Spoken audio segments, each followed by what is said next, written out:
ఉల్లిగడ్డ దేనికోసం కోస్తుర్రు? పకోడీ కోసం. ఉల్లిగడ్డ పకోడీ బియ్యం పిండితోటి ఉల్లిగడ్డ పకోడీ తయారు చేస్తున్నాం. ఉల్లిగడ్డ కోసుకున్నాక ఉప్పు కారం వేస్తా. ఇట్లా కోసుకోవాలి ఉల్లిగడ్డ అంతా ఇట్లా నిలువుగా కోసుకోవాలి. ఈ ఊర్లల్లో శనగపిండి వాడరు కదా, అది మంచిది కాదైనా. బియ్యం పిండి అయితే మంచిగా వాడుతారు. అందుకని ఇంకా వర్షం పడ్డప్పుడు కింద పకోడీ చేసుకోవాలనుకుంటే బియ్యం పిండితో చేసుకుంటారు. సర్వపిండి చేసుకున్నట్టు.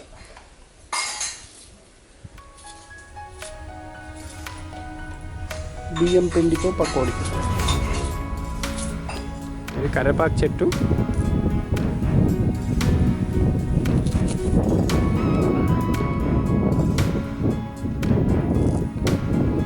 ఇట్లా కరివేపాకు తినుకోవచ్చు.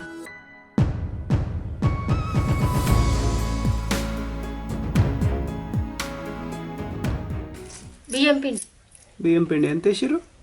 ఇక ఓ పావుసేరు అంత వేసిన, 2 ఉల్లిగడ్డలు వేసిన. ఇంత 2 ఉల్లిగడ్డలు, పావుసేరు పిండి, బియ్యం పిండి, కరివేపాకు, ఏంటిది కారం, ఉప్పు 1 స్పూను కారం, సగం స్పూను ఉప్పు, అల్లం ఎల్లిగడ్డ 1 స్పూను,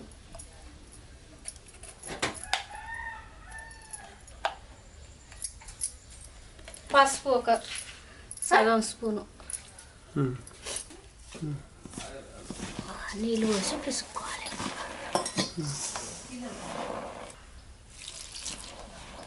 నీళ్ళు ఎన్ని నీళ్ళు పోయాలి? మనం పిండి ఎంత వేసుకుంటే గంతే. చాలా పిండి వేసుకుంటే చాలా ఇది తడిచేటట్టు, గట్టిగా కాకుండా లూజు కాకుండా ఉండాలి. బయట మనం కొనుక్కుంటాం కదా, అట్లనే వస్తుంది. కొత్తిమీర పుదీనా కూడా వేసుకోవచ్చు, ఇక్కడ లేదు కాబట్టి ఇట్లా వేయాలి. ఇట్లా రావాలి, అట్లా వస్తుంది మంచిగా. నూనెలో కూడా నూనె, ఉప్పు కారం మంచిగా వేసుకోవాలి నూనె నిండా.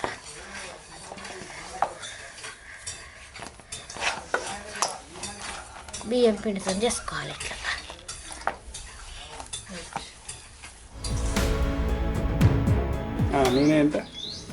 నూనె ఎంత అంటే ఇక మనం అందులో మునిగంత వేసుకోవాలి.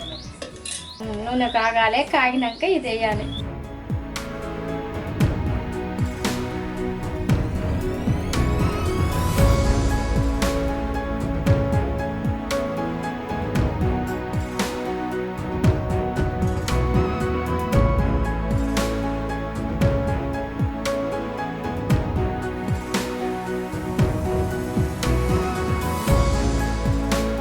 సబ్స్క్రైబర్స్, బియ్యం పిండితో చేసిన ఆనియన్ పకోడీ చాలా easy and simple snack.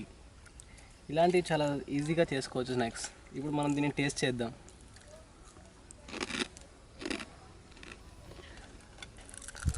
Cool వెదర్లో hot pakodi ఇలా ఆనియన్తో కలిపి ఇలా నోట్లో వేసుకుంటే మబ్బుల్లో తెలుతున్నట్టు ఉంటుంది. ఇలా ఎన్నో వంటకాలకు సబ్స్క్రైబ్ చేయండి ముమ్మా టీవీ. బెల్ ఐకాన్ మాత్రం మర్చిపోవద్దు సుమా.